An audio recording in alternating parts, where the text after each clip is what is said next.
Now we've got some glitz and glamour for you. I am joined here in the studio by this year's Miss World, who was crowned at the weekend in Bali.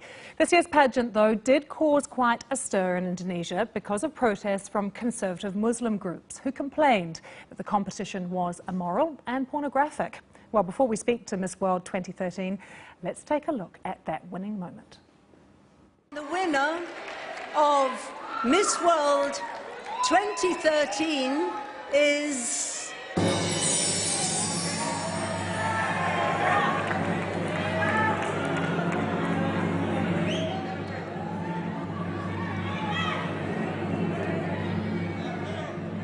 Philippines.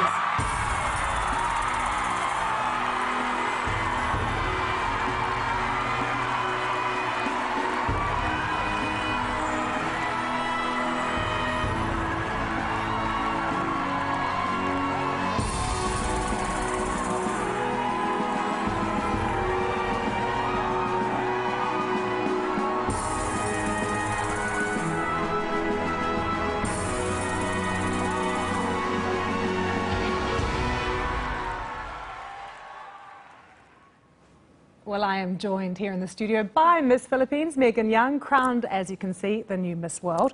Congratulations. Thank you, Lucy. We watched that together, and it almost seemed to me that you felt like it hadn't sunk in yet. It actually hasn't sunk in yet, and this is actually only my second time to watch that video, and I still feel like crying whenever I watch it. How was it, that moment when you heard that your name, Miss Philippines, called out?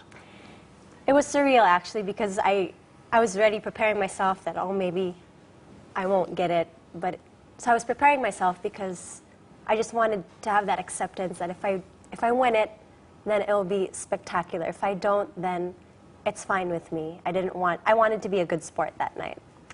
Reading the papers over the last few days, you're still on the front pages of the papers in the Philippines. The reaction there has been unbelievable. How does that feel?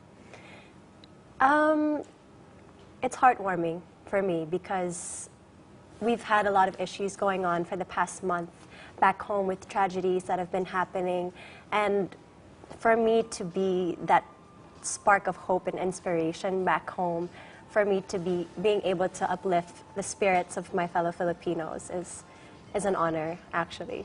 Why did you decide to enter in the first place? Well, it's funny because I always tell people, and I told this to the judges at our closed-door interview, that I did think of pageants as very superficial. That's one of the reasons why I didn't join before, even though people had constantly been telling me, Megan, you should join. But I didn't see any essence in me joining that. What would I get out of it? What would be my purpose in it? And I stumbled upon Miss World because I have been hearing about it for a time, and the fact that its main focus is charities, which is the beauty with a purpose, really hit me, because then I knew that maybe that was what I wanted, and it wasn't about the glitz and the glamour at all. It was more about how you were as a person. Because some people question the place of Miss World now in the modern world that we live in. Do you think it is still relevant? I think it is. I think it is still relevant. No matter where you go, no matter what time you are in the world, people always need help. They constantly need help, and that is what the purpose of Miss World is. It's to reach out to people, to reach out to the less privileged. And my goal this year is to not only do that, but to let people know what they can do to help as well. So how do you take criticisms from those like the hardline Muslims in Indonesia, which meant that it was moved to Bali, the competition this year, to those that say, look, this is just a competition, as always, that objectifies women and holds up beauty and youth as being the most important things? Well, first of all, you can't please anyone. That's one fact that we probably know in this day and age.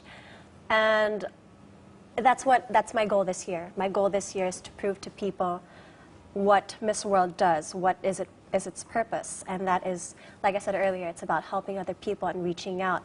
And yet you have to be fair, you have to be young and beautiful to be Miss World and help other people. Well, that is beauty with a crucial purpose. to the whole thing, beauty with a purpose. Beauty okay. with a purpose, yes. In the Philippines in particular, there are big issues facing women there. You know, Yes. everything from extreme poverty to lack of access to contraception to the Filipino women who work overseas and are abused. I mean, do you feel that there are particularly things that you can do in the Philippines to help? Well, I always say you can do it big or small, in small ways. And it's great to start small because you have that foundation of getting to where you want to be. And I think I'd rather start small and helping encourage people and putting that hope that there's a tomorrow, that they don't have to suffer, that they don't have to think negatively. It's always that positive outlook that gets people to evolve. You're going to be part of our 100 Women series that we're having here on BBC World News soon. And I have to say, one of the statistics that's come out of that is actually that the Philippines is one of the countries in the world where men and women are most equal, which I was not so surprised about, but it was a good statistic. Did you feel that when you were growing up?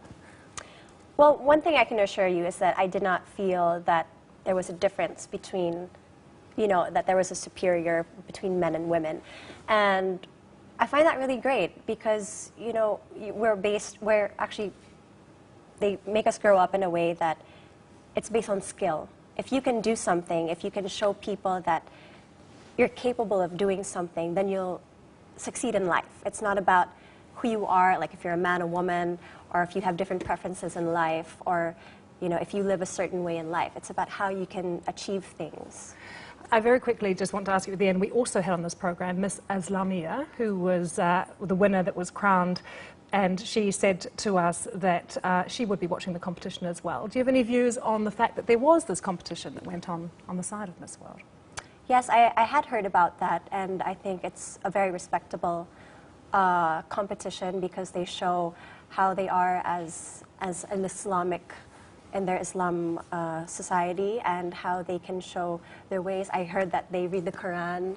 It's one way of showing people how they can achieve that title. And same thing with Miss World, because we also have our Beauty with a Purpose, which is supporting charities. So we each have our ways of showing people how to be beautiful. And with Miss World, it's through the heart.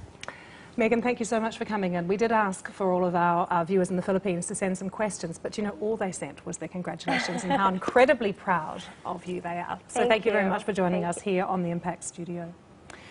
As I mentioned, here on the BBC, we're going to be running a special season throughout October called 100 Women. It starts from next Monday. And through a series of reports, discussions and guests, including Megan, we're going to be looking at what the risks, challenges and opportunities are for women in the 21st century. So do join in the debate. We do want to hear what you think. For more, just check out our webpage.